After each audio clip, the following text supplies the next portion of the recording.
Вот пишут мне в комментариях: привет, с какой целью видео снимаешь? Ребята, я вам еще раз объясняю. Я видео снимаю для такой цели, чтобы мне было проще оценивать мою ситуацию в жизни и контролировать ее, как дальше двигаться и куда. Вот. Видео называется «Новая работа». Как продавать гаражи, заделал дырку в гараже, не нашел новые ботинки, они на даче. И при 2:42 секундах. Заходите и смотрите. Господа, зачем мне это нужна ножовка, вы узнаете далее. Господа, это то самое место, где я подошел к гаражу. Где хоть какие-то есть дрова? Блин, здесь твой, короче, похлебку твою попортил чуть-чуть.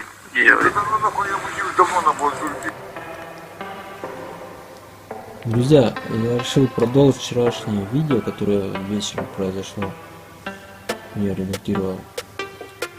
Вот, так что смотрите и понимаете, о чем была речь. Ну, смотрим. Вчера варили нахуй, но сегодня уже потихло. А, и картошка у тебя здесь есть, да? Что, блин, я охерел, я первый раз такое вижу вообще в жизни, что люди живут. А если дождик здесь будет? Дождик домой. А, ты просто это, от ты жены, да, ушел? Можно такая сказать и так. Да. Ну ты работаешь где-нибудь? Нет. Нет? Ты просто так живешь, да? Не свети ты светом, не свети нахуй. Что ты внимание-то привлекаешь? Я сам себя быстро. Работать не надо нахуй, здесь вон хватает. Чего хватает? По кругу пробежался, полторашки пособирал. Бутылки? Ну, конечно, сдал нахуй. Рублей 150-200 есть. А сколько сейчас прием бутылок идет? 10 рублей килограмм. Бутылки стеклянные, любые, да, просто приносишь. Пластиковый. А, пластиковые, 10 рублей, да, килограмм. Не свети ты в глаза, пожалуйста. Да я тебя вообще не стараюсь светить, ё-моё, так выходит чуть-чуть. Блин, ладно, то что мне сейчас надо будет это, дрова найти какие-то. Сейчас ты ничего не найдешь. Тематиктуре идти. Если тебе надо костер разводить, ну приходи днем, ну желательно нахуй. Чтобы у тебя или ножовка была с собой, или что. А ты здесь будешь? Ну не вариант, ну после 10, да. Ну я тогда сюда обязательно приду. Ну, хоть как-то тебе помочь, я не знаю, там чем-то передам. Потому что мало хлеб купишь хотя бы. Я-то... Да на хлеб нам не хватает, все это хватает, елки. Что ты их маленький? Хватает все это. С голоду не вздыхаем, никто Да. не вздыхал. Тем более лето.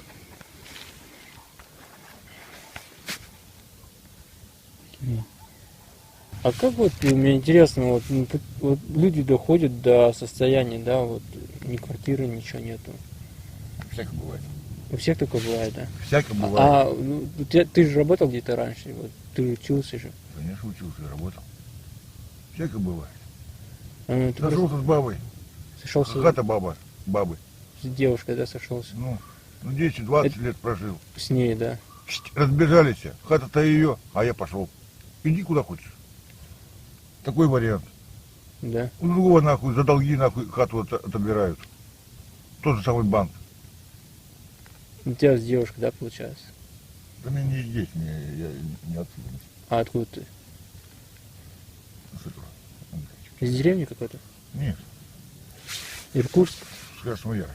С Краснояра? Ну, думаю, ты это, ну как это? Краснояра, ну, Красноярский край, да? Красного Яра, вот, А, консервзавод нахуй. Понял.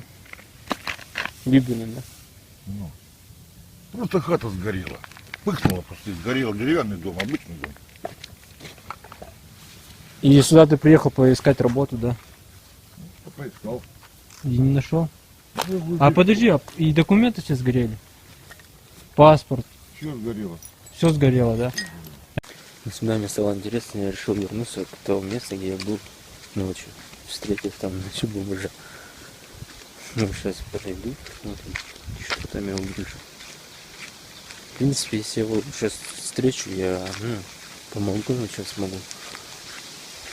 Ну, и продолжу своим делом.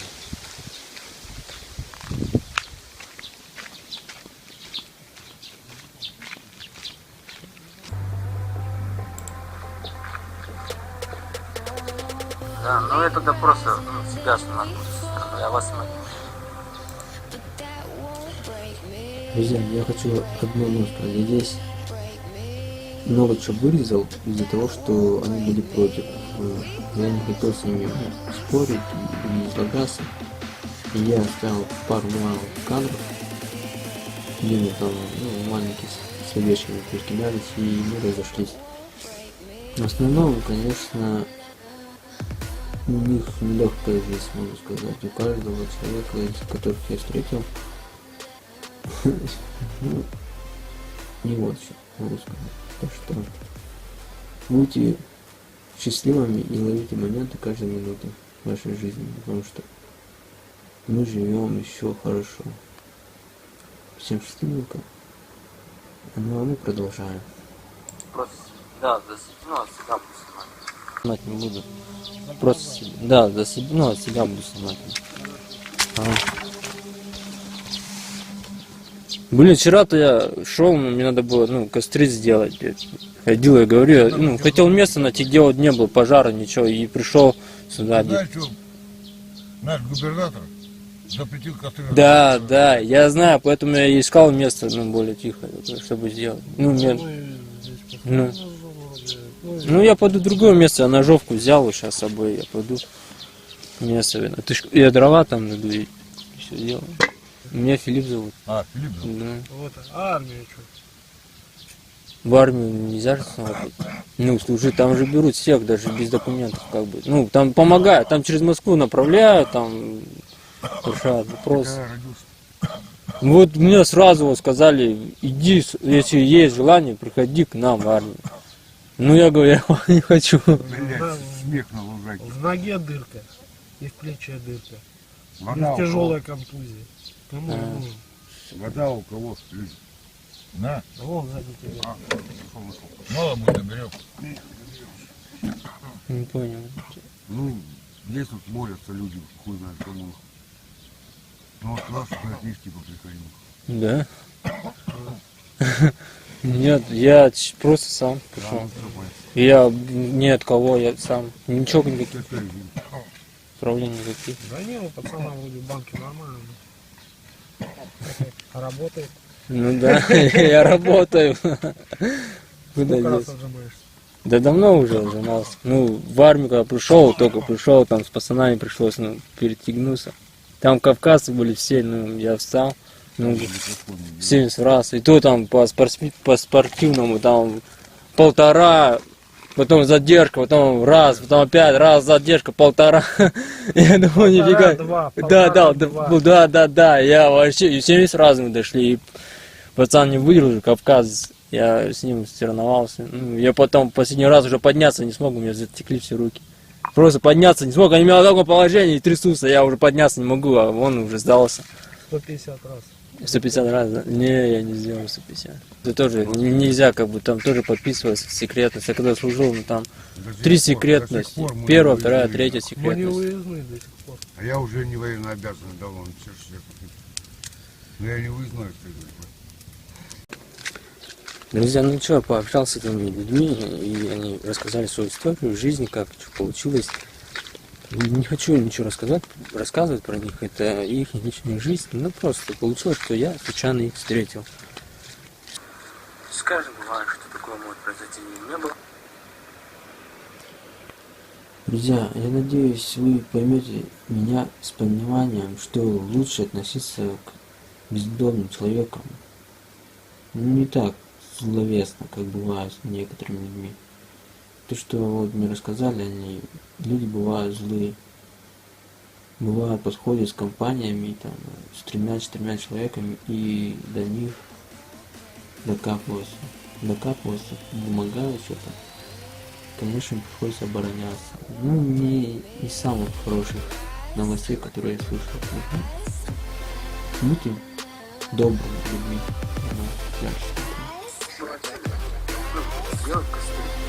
Сейчас дойду когда и засниму. Блять, неправильно что-то сказал. Ладно.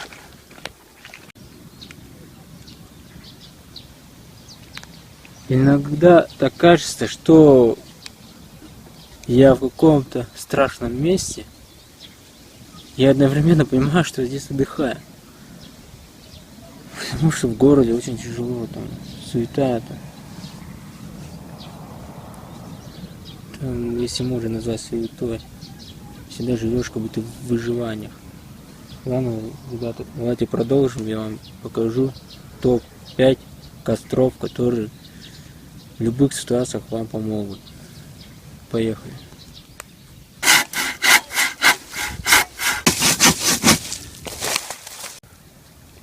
Господа, не знаю как у вас, но у меня дела вообще отличные.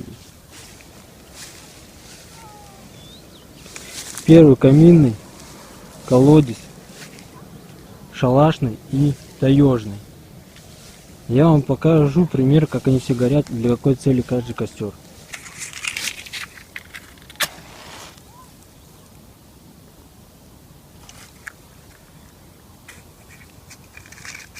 Так, посылаем следующий.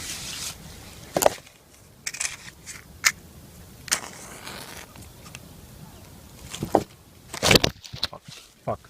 Поджигаем следующий.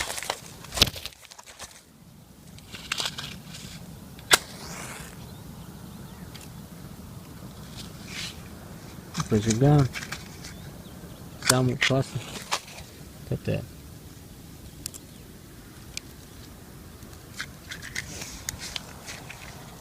Так, у нас цвет не загорелся. Поджигаем еще раз.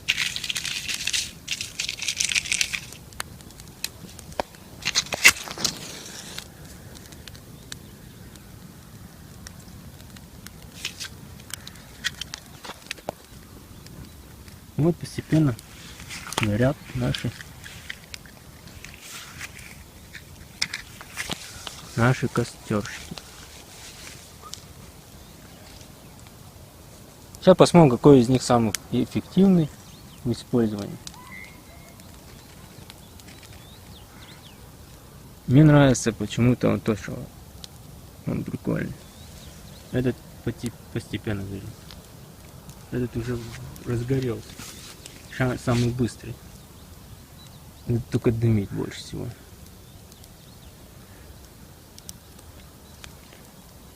Я надеюсь, моя техника безопасности поможет и не будет какого-либо пожара. Сейчас посмотрим издали, как это выглядит. Дымит только этот шалаш. Который горит уже, он вообще замечательно горит. Но он неэффективный. Эффективный вот этот, эффективный вот этот. Это тоже эффективно. Этот быстро, чтобы подогреть какую-то посуду. Очень быстро. Ну вы сами видите, какой быстрый, какие медленные.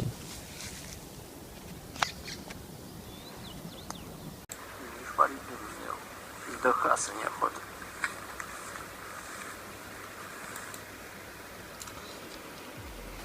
Друзья, когда я зажигал эти костры, я понимал, что на мне большая ответственность при пожаре. Поэтому я искал очень много способов, где упростить моменты при разжигании костров и как обезопасить и всех сторонних при пожаре, допустим, там дачные участки, там территории какие-нибудь еще общественные мероприятия, там, государственные, что-нибудь. Поэтому я искал место подальше. Таким образом я нашел вообще себе неизвестное далекое место, там ни разу не был. Забродив туда, и я нашел такое место, и там оказалось озеро. Я вообще в шоке. Озеро, которое вообще заброшенное, я даже боюсь туда засматривать. Так, еще раз объясню. Этот не развалился. Смотрите, получается таежный. Таежный используется в целях согревания. В любых местах, когда вы едете по ходу. Он долго держится за основанием вот этого бревна. Самое тепло это содержится, где пересекаются все бревна. Таким образом тепло держится очень долго. Шалашный, он быстро возгорающийся, видите сами. При этом он способствует для того, чтобы греть посуду с водой, либо какой-либо жидкостью. Таким образом он не способен держать тепло долго и согревать вас ночью. Шалашный Вот это шалашный. Шалашный плюс колодец. 2. Получается колодец, как бы и шалашный. Там внутри шалаш находится. Он способствует для того, чтобы согревать еду, и при этом держит тепло. Вы можете ночью долго согреваться при этом. Блин, уже жарко становится. И также, каким же образом есть костер каминный. Каминный образом таким содержится от 2 бревен и скатываешься бревен. Когда бревно вот это подгорает и сгорает, катится другое бревно. И этим образом получается, что постоянно идет поток древесины. И этим самым вот этих вот 2 бревен держится тепло. И вы этим самым долго держите тепло у себя в палатке. И можете греть посуду. Это уже развалился. Все, ладно, друзья, если всем понятно, то я надеюсь на вашу поддержку. Поставите лайк под этим видео. И будет все хорошо. Ладно, и всем пока.